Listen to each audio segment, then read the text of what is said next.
Hi everyone, welcome to study spring. और ये Sunday का स्पेशल सेशन है जिसमें हम लोग एक पर्टिकुलर राज्य के बारे में जो इम्पोर्टेंट एमसीक्यूज होते हैं वो सारे को कवर करते हैं। तो आज हम लोग तेलंगाना से रिलेटेड जो इम्पोर्टेंट एमसीक्यूज हैं उसको कवर करने वाले हैं। बट अगर आपको ऐसा लगता है कि ये चैनल आपके लिए हेल्पफुल है तो आप इस चैनल को सब्सक्राइब कर सकते हैं और साथ ही आप सारे वीडियोस के पीडीएफ हमारे टेलीग्राम चैनल से ले सकते हैं। और इसके साथ ही यहाँ पे आपको फ्री ऑफ कॉस्ट क्विजेज मिलते हैं जो आपके एग्जामिनेशन पॉइंट ऑफ व्यू से इम्पोर्टेंट है, चाहे वो आपका सीएपीएफ का एग्जाम हो या फिर सीडीएस का एग्जाम हो या फिर एफकेट का एग्जाम हो। ये सारे एग्जाम के लिए आपके ये क्विजेज हेल्पफुल होंगे। तो चलते हैं अपने एमसीक्यूज की तरफ। पहला क्वेश्चन है आपके पास, तेलंगाना राज्य का गठन कब हुआ था? बहुत इंपॉर्टेंट क्वेश्चन है और ये डिस्कस क्यों करना है हमें ये देखना है पहले। तो जब 1947 में इंडिया का पार्टीशन हुआ था उस वक्त जो है वो हमारे पास जो रियासत थे उसकी जो संख्या थी वो जो थी उसमें से 3 जो रियासत थे जिसमें हैदराबाद, ठीक है, हैदराबाद, जूनागढ़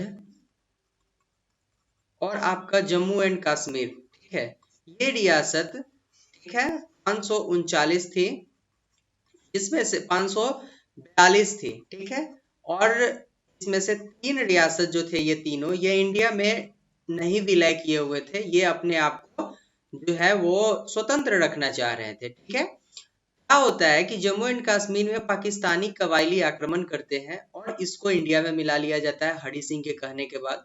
जूनागढ़ जो है वो जनमत संग्रह के बाद इसको मिला लिया जाता है, ठीक है। और हैदराबाद में सैनिक हस्तक्षेप किया जाता है, इसको इंडिया में मिला लिया जाता है। ये बात आ जाती है। अब हैदराबाद में क्या होता है, ठीक है, हैदराबाद में क्या होता है कि यहाँ के लोग जो होते हैं वो आते हैं स्ट्राइक पे, वो आते हैं प्रोटेस्ट करते हैं कि हमें एक अलग राज्य चाहिए, ठीक है।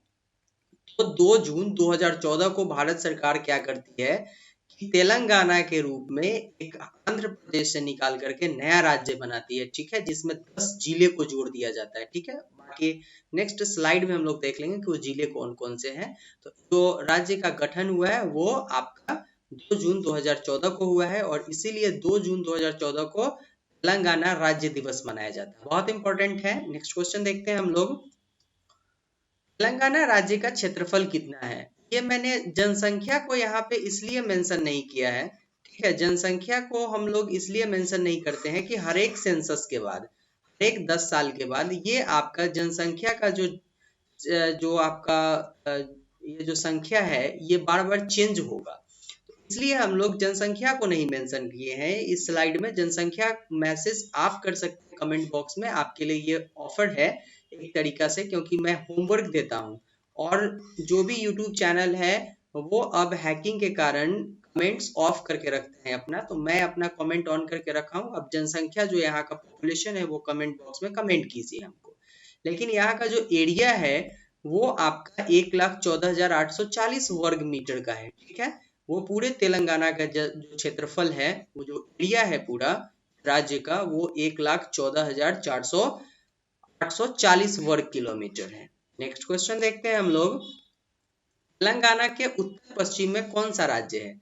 ये अपना प्यारा सा भारत है अगर ऐसे, ठीक है, ये अगर अपना प्यारा सा भारत है, यहाँ पे क्या है, यहाँ पे तेलंगाना है, ठीक है, यहाँ पे तेलंगाना है। तो ये आपसे पूछ रहा है कि उत्तर और पश्चिम में कौन है। उत्तर का पार्ट आपका ये हो गया और पश्चिम का पार्ट ये हो गया। तो यहाँ जब आप देखिएगा तो यहाँ पे आपको महाराष्ट्र दिखाई देगा, ठीक है। तो उत्तर और पश्चिम में तेलंगाना के महाराष्ट्र है। वैसे हम इसके पूरे चौहद्दी को, इसके पूरे एरिया को देख लेते हैं तो उसके उत्तर तथा उत्तर पश्चिम में महाराष्ट्र पड़ जाता है, पश्चिम में कर्नाटक आ जाता है इसके, ठीक है। पूरे पश्चिम को अगर आप देखिएगा तो यहाँ पे इसके कर्नाटक आ जाता है और ये जो एरिया है आपका यहाँ पे अगर देख लीजिए तो तेलंगाना है, इसके उत्तर और पश्चिम में यहाँ पे महाराष्ट्र है। पूरे पश्चिम को अगर देखिएगा तो यहाँ पे कर्नाटका है, पूरब में अगर देखिए तो यहाँ पे ओडिशा है इसके, और फिर दक्षिण तथा दक्षिण पूरब में दक्षिण का पार्ट ये हो गया और पूरब का पार्ट ये हो गया। इसके अगर आप कॉर्नर पे देखिएगा तो यहाँ पे आपको दिखाई देगा आंध्र प्रदेश, एपी, और फिर आपको दक्षिण में दक्षिण और पश्चिम में आपको यहाँ पे कर्नाटका दिखाई देगा। ठीक है, ये है इसका जो पूरा चारों तरफ का जो चौहद्दी है, ये यहाँ पे आपको मैंने मेंशन कर दिया है। नेक्स्ट देखते हैं हम लोग, तेलंगाना राज्य की राजधानी कहाँ है। ये थोड़ा सा डिफिकल्ट है, क्योंकि जब 2014 में तेलंगाना को एक अलग राज्य का दर्जा दिया गया हुआ था, तो बोला गया कि यहाँ हैदराबाद जो है ना, हैदराबाद ये यहाँ की राजधानी होगी। ठीक है, हैदराबाद यहाँ की राजधानी होगी, लेकिन ये केवल 10 वर्ष के लिए है। तो 2014 से अगर 10 वर्ष को जोड़ दीजिएगा इसमें, तो 2024 आ जाता है। 2024 में शायद इसके राजधानी को अमरावती किया जाए। ठीक है, ये अभी कंफ्यूजन में है, इसके लिए कोई स्ट्रिक्ट डिसीजन लिया नहीं किया हुआ है, कोई कंफर्म डिसीजन नहीं है। ठीक है, कि अमरावती ही होगा या कोई और होगा, तो इसलिए अभी जो आपके एग्जाम में ऑप्शन आएंगे उसमें हैदराबाद को ही आप टिक कीजिए। नेक्स्ट देखते हैं हम लोग, तेलंगाना की जलवायु कैसी है। अब ये जो आपका पार्ट है इंडिया का, यहाँ पर अगर तेलंगाना है, ठीक है, तो इसको अगर देखिएगा तो ये अर्ध उष्ण वाला पार्ट है। ठीक है, पूरे भूमध्य रेखा पर ये जो है आपका भूमध्य रेखा, इंडिया यहाँ पे बिलोंग कर, यहाँ पे है इंडिया। ठीक है, अगर यहाँ पे इंडिया है तो आंध्र प्रदेश यहाँ पे आता है, तो यहाँ उष्णार्ध है यहाँ की जलवायु, आधा मतलब यहाँ पे न ज्यादा गर्मी पड़ती है और न ही ज्यादा ठंडी पड़ती है। नेक्स्ट क्वेश्चन देखते हैं हम लोग, वैसे अगर इसके पूरे हम लोग जलवायु को देखें तो इसमें जो ग्रीष्म ऋतु होता है, गर्मी का दिन होता है, वो मार्च से लेकर के मई के महीने तक होता है, जिसमें यहाँ का जो टेम्परेचर होता है, तापमान होता है, वो 42 डिग्री सेल्सियस होता है। और जब वर्षा ऋतु की बात करते हैं तो ये जून से लेकर के जुलाई तक होता है, जिसमें 775 मिलीमीटर तक वर्षा होती है।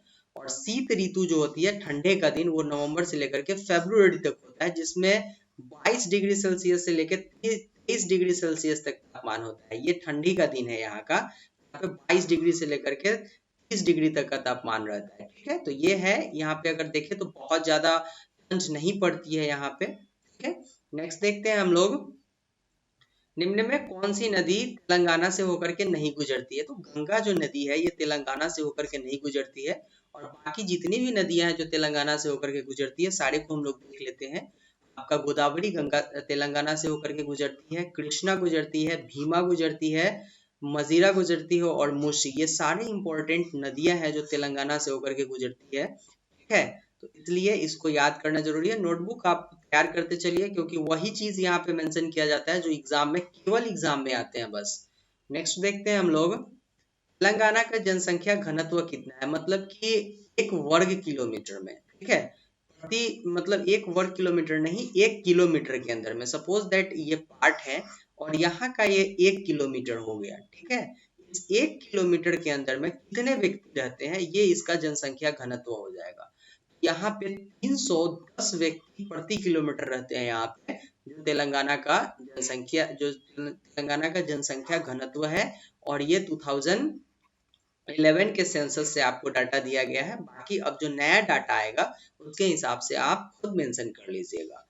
नेक्स्ट देखते हैं हम लोग, तेलंगाना की भाषा क्या है। तो तेलुगु है तेलंगाना की भाषा, और ये सबसे ज्यादा राज्यों में बोले जाने वाली भाषा है तेलुगु। इसके बाद यहाँ पे तेलुगु जो है 76% तक बोले जाती है, और उर्दू जो है वो यहाँ पे 12% भाषा बोले जाती है। ठीक है, तो इसलिए यहाँ अगर देखें तो मेजोरिटी जो बोलने वालों की संख्या है वो तेलुगु है, जो 76% है। नेक्स्ट देखते हैं हम लोग, तेलंगाना में धर्म के अनुसार जनसंख्या प्रतिशत निम्न में से कौन सा कथन सत्य है। मतलब अगर पूरा तेलुगु में धर्म के अनुसार जनसंख्या को देखें हम लोग, पूरी जितनी जनसंख्या है एट प्रेजेंट में, तो उसमें कितने लोग किस कास्ट से आते हैं। तो पूरी जनसंख्या का अगर 100 है वहां की जनसंख्या, तो 84 लोग जो होते हैं वो हिंदू के आते हैं, और बाकी जो भी डाटा यहाँ पे मेंशन किया गया है, ये सारे डेटा गलत हैं। ठीक है, इसमें से जो राइट आंसर है वो केवल क है, हिंदू 84%।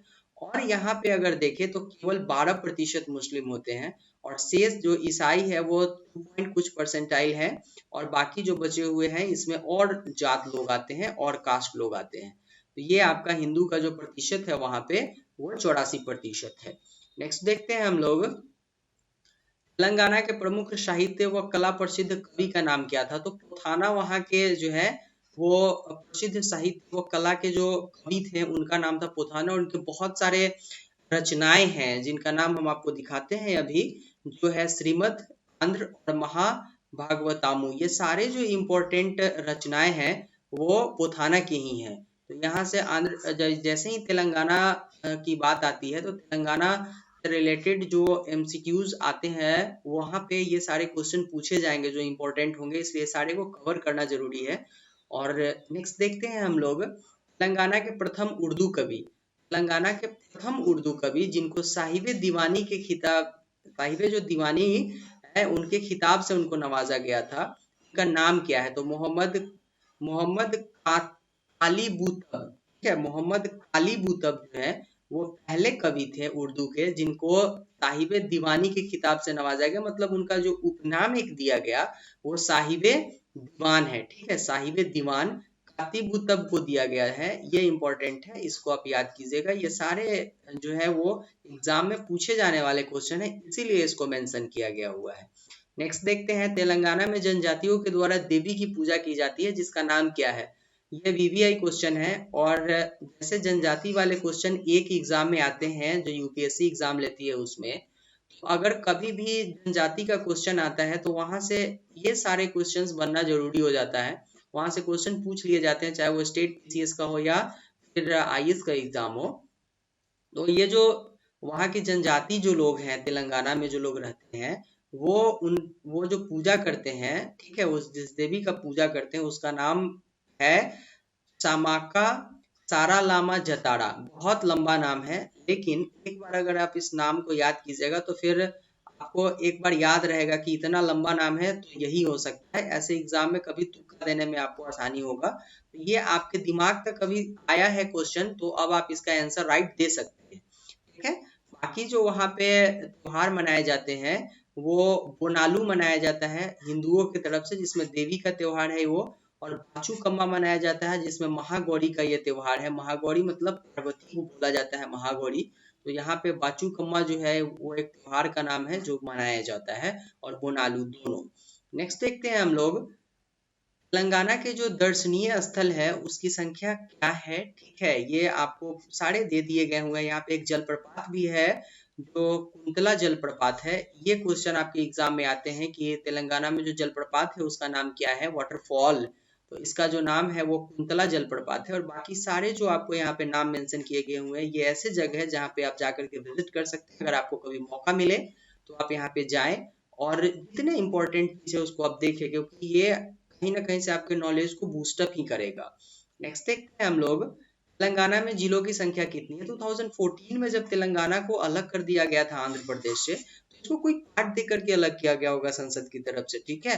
तो अगर कभी भी स्टेट का सेटलमेंट होता है तो वो संसद के पास पावर है इसका, तो संसद जब की होगी इसके ऊपर, इसको कुछ ना कुछ जिले मिले होंगे तभी ये एक पार्ट बन करके आया होगा। तो इसमें जो जिलों की संख्या थी वो 10 थी, ठीक है, और बाकी जो 10 जिलों की संख्या है वो मैं आपको बता देता हूँ। वो आपका हैदराबाद, अलीदाबाद, खम्मन, करीमनगर, महबूबनगर, नलगोंडा, मेंढक, वारंगल, निजामाबाद और रंगरेड्डी, ये सारे 10 जिले जो हैं इसके साथ ही तेलंगाना की स्थापना किया गया हुआ था।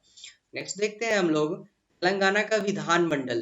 तेलंगाना में जो है वो विधानमंडल जो होगा, ठीक है, विधानमंडल जिसको आप इक्वल कर सकते हैं संसद से, ठीक है, ये जो है वो आपका क्या है, एक सदन वाला है या द्विसदन वाला है। तो द्विसदनात्मक है, जैसे संसद में लोअर हाउस होता है और अपर हाउस होता है, और अपर हाउस होता है, ठीक यहाँ के विधानसभा में विधान परिषद लेजिस्लेटिव असेंबली होगा और लेजिस्लेटिव काउंसिल होगा, ठीक है, लेजिस्लेटिव काउंसिल और लेजिस्लेटिव असेंबली होगा यहाँ पे। तो ये है तेलंगाना में, तेलंगाना का जो विधानमंडल है वो द्विसदनात्मक है, ठीक है।